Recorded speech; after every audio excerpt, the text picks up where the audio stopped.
Bryans Contreras dreams of saving lives in the cargo hold of a military transport plane. I remember just meeting him randomly one day. He had a really, good look in his eyes. I remember turning around, my mom said, that guy worked with napalm and stuff. He was a pretty damaged person, kind of messed up inside.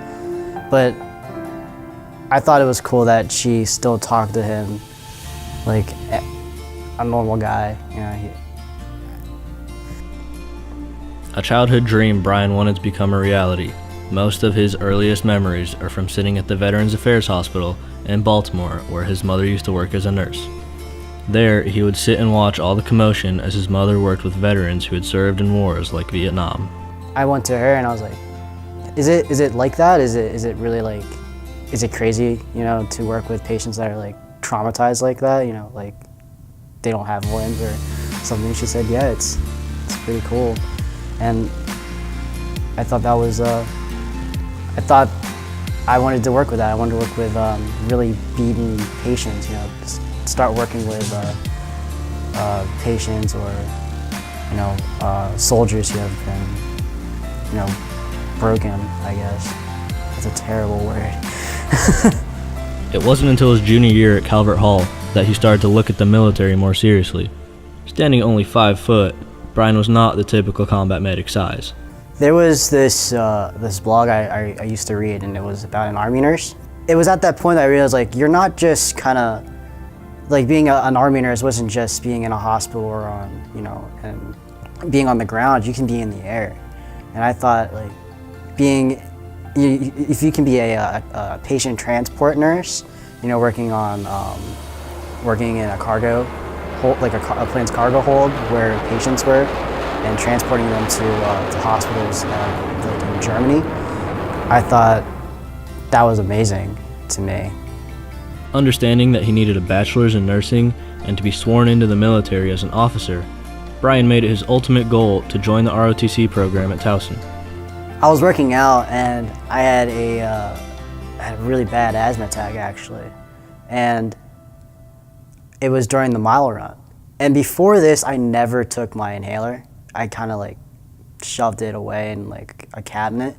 But whenever I played sports, I always got kind of tight, but it was manageable. I could push through it.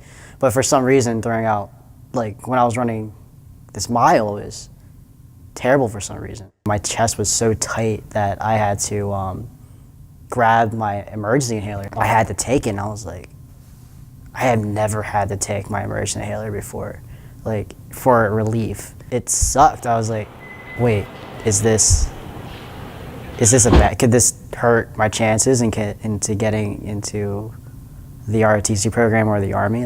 Is that something that could happen?